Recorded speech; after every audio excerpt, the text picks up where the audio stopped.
هلا، حياكم الله.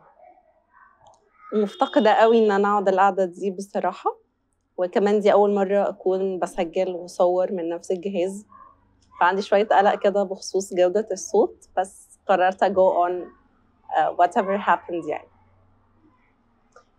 في كده تكنيك في التعامل فرق جدا معايا ونقل شكل علاقاتي وتفاعلاتي في حتة تانية خالص، وهو مشاركة التشابه أو التعاطف مع الآخر في الحاجة اللي هو بيحكيها.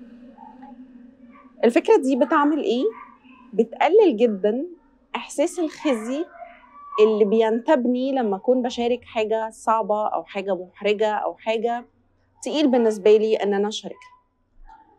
فلما بقول لحد بيشاركني حاجة تقيلة إن أنا كمان اتحطيت في نفس الموقف، أو إحساسك valid، أنا برضو بحس بكده لما اتحط في الموقف الفلاني، دي بتفرق جدا جدا في درجة الأمان اللي بتكون بيني وبين الشخص اللي بكلمه.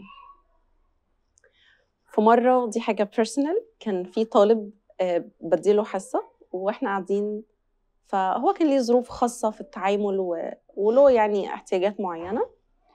فوالده دخل فجأة وإحنا في الحصة وكان بيزعق بأعلى صوته وشتم الولد جوه الحصة، فالولد بسرعة قام قافل المايك والكاميرا، وبعد 5 دقايق كده رجع وشه أحمر ومتعصب على الآخر ودماغه مقلوبة. أنت كويس يا حبيبي؟ قال لي لأ. طيب عايز تتكلم؟ قال لي أنا بصراحة اتضايقت جدا إن بابا زعق لي وشتمني. وبعدين راح بابا دخل قال له أنا ما زعقتش ولا شتمت. أنا نفسي اتخضيت، فقلت له أنا فاهمك وحاسة بيك، أنا برضو بتضايق لما بابا يزعق لي قدام الناس. فلو أنت شحطة كبيرة كده وبيتزعق لك، أنا حاسة بيك، أنا حاسة بيك لأن الموقف اللي أنت بتقوله أنا عشته، وبقول لك إنه أنا فاهمة إحساسك. الغريب إن الولد بجد رياكشن وشه اختلف تماما، وكان مبرق لي كده وقال لي أوكي يلا نكمل. فكنت ممتنة قوي للفكرة دي، إن أنا بدل ما أقول لحد يا حرام بجد أنت بتحس كده، لا دي حاجة صعبة جدا. أنا بصراحة عمري الحمد لله ما اتحطيت في الموقف اللي أنت فيه. هي دي الشفقة، إن أنا أقول للآخر من حتة تانية خالص غير اللي أنا فيها لا بجد لا ده أنت ربنا يعينك، أنا بصراحة حاجة تانية خالص. ده عمره ما بيعمل تواصل حقيقي، بالعكس. التواصل الحقيقي إن أنا شير نفس الألم أو الوجع أو الضعف في الموقف اللي الدنيا محتاجة فيه ده.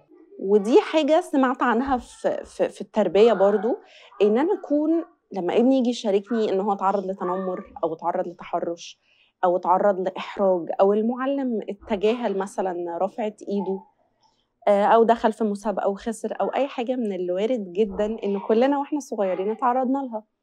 فبدل ما أقول له واشمعنى أنت واللي جنبك أحسن منك في إيه، أو إيه ده إزاي يحصل لك كده، أنا عمر ما حصل لي كده في حياتي، أنا كده كأني بحقن شيم تحت جلد الولد ده.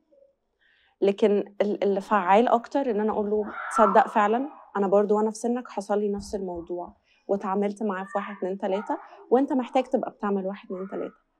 فده اللي أنا عايزة أقوله النهاردة، إن أنا أتواجد وأتعاطف مع الشخص في الحاجة اللي هو بيكلمني عنها، وانس إن هو آمن ليا وشير معاه حاجة زي دي، فأنا محتاجة أرد الأمان والثقة بمثلها برضه، بإن أنا أديله نفس الأمان والثقة. وبحس إن ده لما بيحصل كل الفجوات وكل المشاعر التقيلة بتدوب، وبلاقي إنه إيه ده، الله أنا مش لوحدي. وبوصل ده للشخص اللي قدامي برضه، أنا مش لوحدي، لأنه محدش مننا بيحب يحس إن هو لوحده. أعتقد إن دي كل حاجة عندي النهاردة. لو حد وصل لهنا أنا بشكره جدا.